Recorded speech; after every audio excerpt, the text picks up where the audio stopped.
Your husband is incredibly handsome. He's too good for you. I match him better. I should steal him away. My best friend Patricia suddenly blurted out these words. Even though she's my best friend, I never imagined she would say such a thing. My name is Mary, and I'm about to turn 30 this year. I've been married to my husband Robert for 3 years.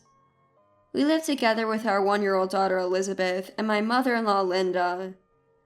Robert and I are still as close as we were when we first got married. He's extremely handsome, with an impeccable and kind personality. He's a husband I'm truly proud of. However, with a handsome face and a kind personality, it's natural to worry about other women not leaving him alone. But I have a strong support in my life. That's Linda, my mother-in-law.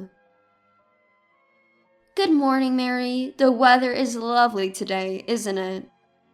Good morning, Linda. Yes, it's really pleasant weather. Linda is elegant and calm. Initially, I thought she was a stern person, but she turned out to be very kind and always listens to what I have to say. We started living together just before my father-in-law passed away. Many people struggle with mother-in-law and daughter-in-law conflicts, but Linda is so dependable that it's not a concern for me. Actually, I lost my parents in an accident when I was just a few months old. With no relatives to take me in, I was raised in an orphanage. Having no real concept of what a mother is, Linda's presence has been significant in my life as a wife. She must be what a warm mother feels like. Mary, it's a nice day. Why don't we go out somewhere? Let's take Elizabeth for a walk. There's a festival at the nearby park today. You know about it, right? Yes, I do. I wanted to go too. If Linda wants to go, I'm more than happy to join. So we decided to go to the festival happening nearby. The park had food stalls with hot dogs, popcorn, shooting galleries, and ring toss games for children. Elizabeth will be able to play these games in a few years. That'll come sooner than you think. Kids grow up fast, and that means we're getting older too. Linda gently held Elizabeth's hand, probably looking forward to her granddaughter's growth. That day, we enjoyed eating popcorn from the stalls and had leisurely conversations with Linda on the park benches. The next day, something happened. The doorbell rang in the afternoon. Who could that be? I opened the door to find Patricia, my best friend, standing there. Patricia, what brings you here so suddenly? I came from far away. I'll just come in. This is Patricia. She transferred to my elementary school midterm. We went to the same middle school and were especially close friends. We went to different high schools but kept in touch regularly, and as adults, we went out for meals a few times a year. She's an irreplaceable best friend to me. Though she's always been a bit presumptuous, entering others' homes casually or using their things because we're close. Now we're both respectable adults. Such things don't bother us anymore, and we can talk freely. That day, Linda was at the community center, so I could easily invite Patricia into the house. So, it's rare for you to come over so suddenly. Is something up? My husband is on a business trip right now. I don't have kids yet and had nothing to do today, so I came to visit you, Mary. Saying that, Patricia stood up, looked at a photo of me and my husband on the living room table and said, Mary, is this your husband? I answered yes, and Patricia's eyes sparkled.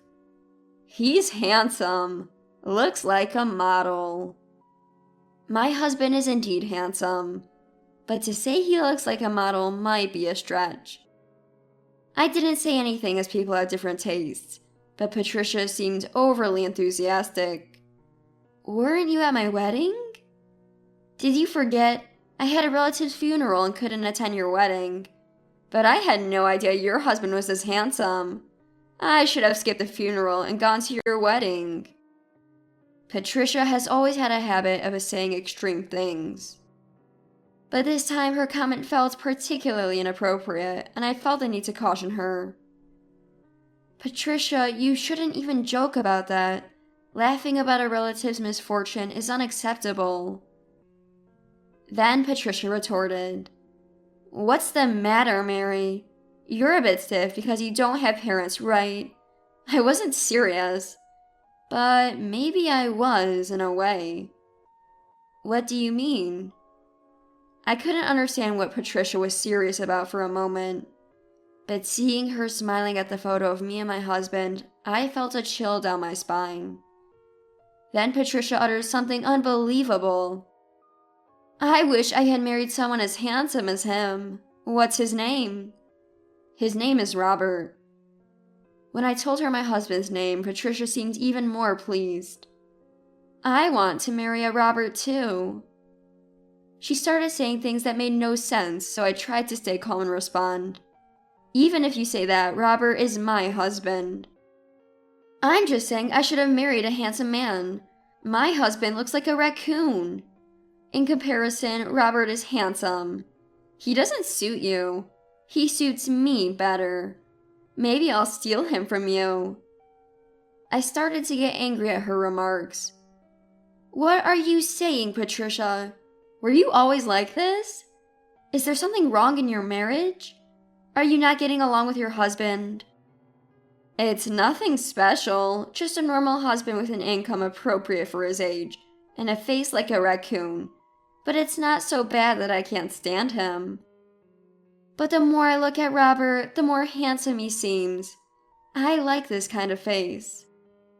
After a long absence, I had a talk with Patricia, but she made so many rude comments that I stopped the conversation and asked her to leave. "What's wrong with you, Mary? You're so mean.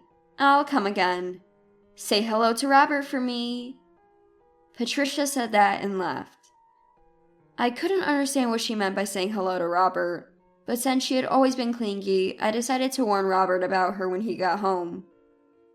However, the situation turned out to be more serious than I expected. In the evening, my husband came home. "I'm home. I'm starving. Mary, I need to talk to you." Robert sat down in the living room chair and continued.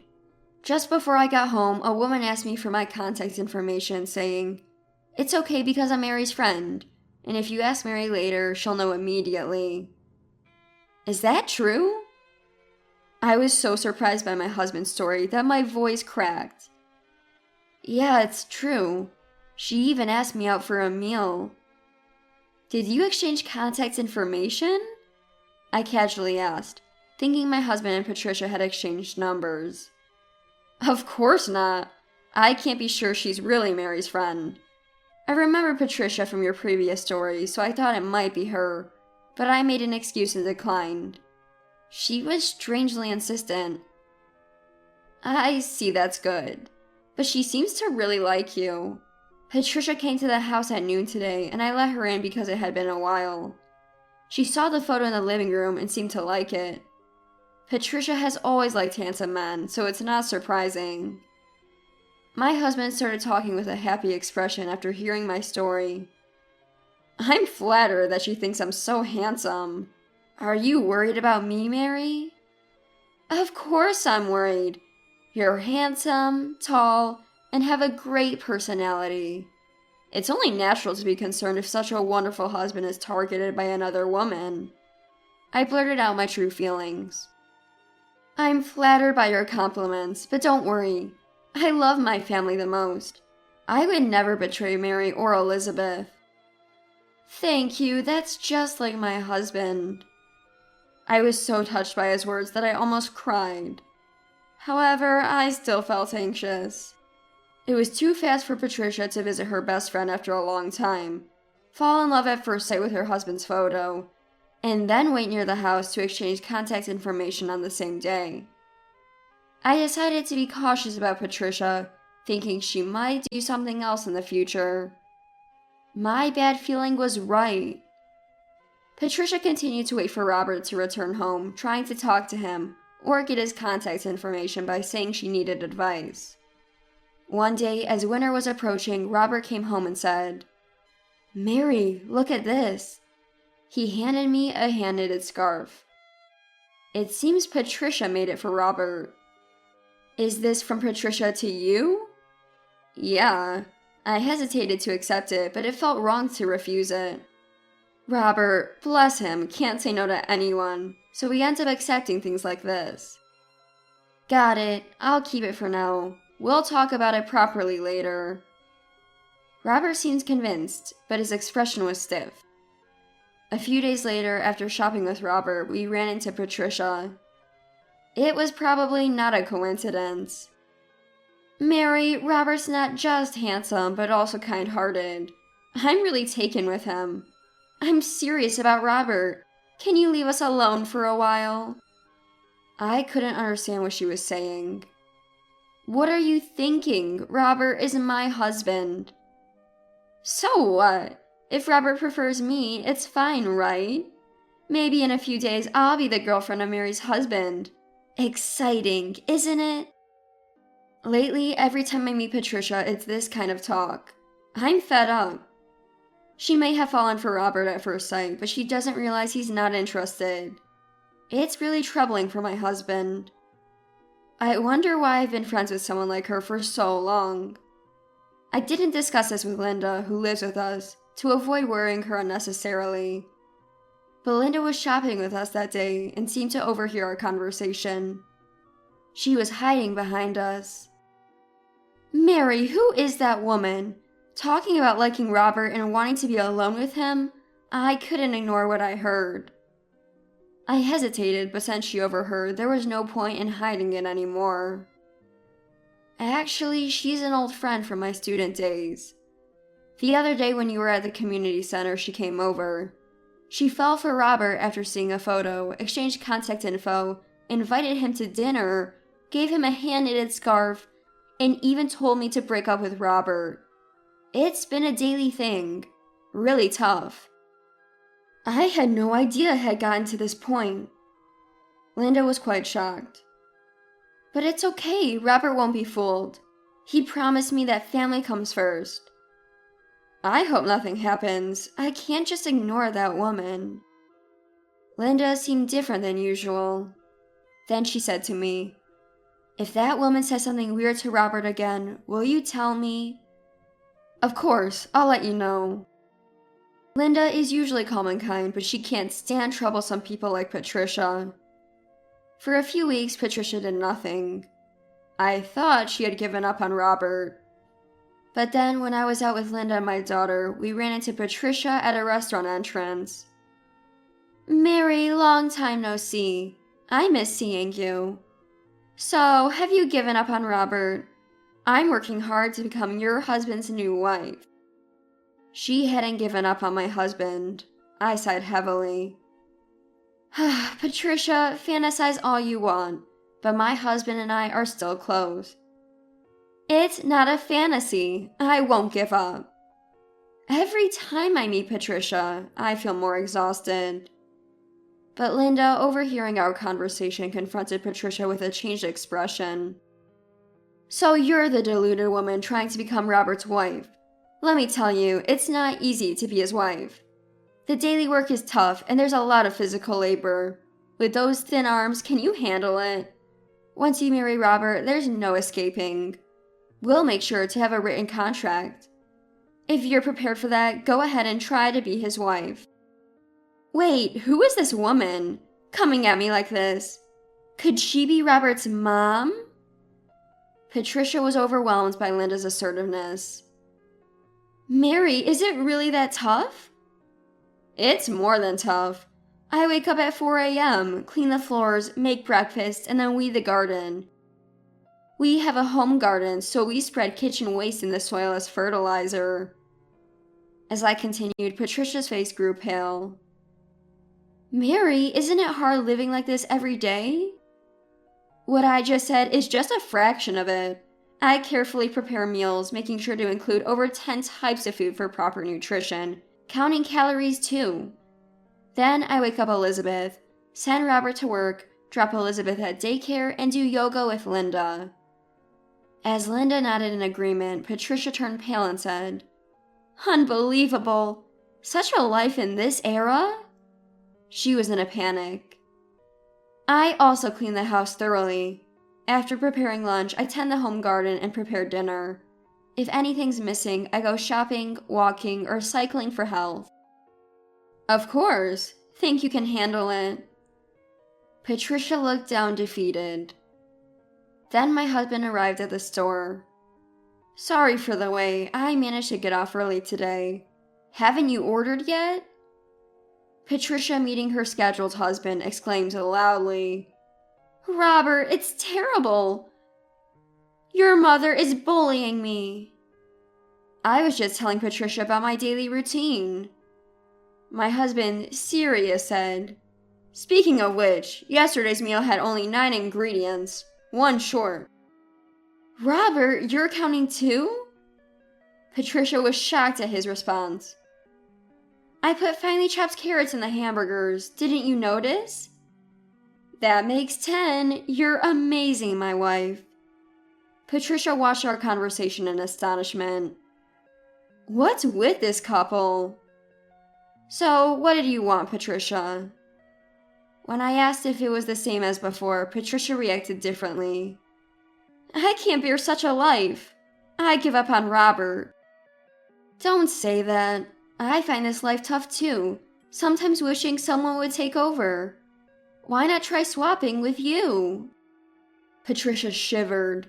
No way, I can't live like that, she whispered. I can't believe you gave up so easily after chasing Robert every day, I said teasingly. Patricia ran away hurriedly. Running away without hearing everything, she's impatient. I'm grateful to Mary every day. She grows a splendid home garden, providing us fresh produce. It's my pleasure. There was more to the story.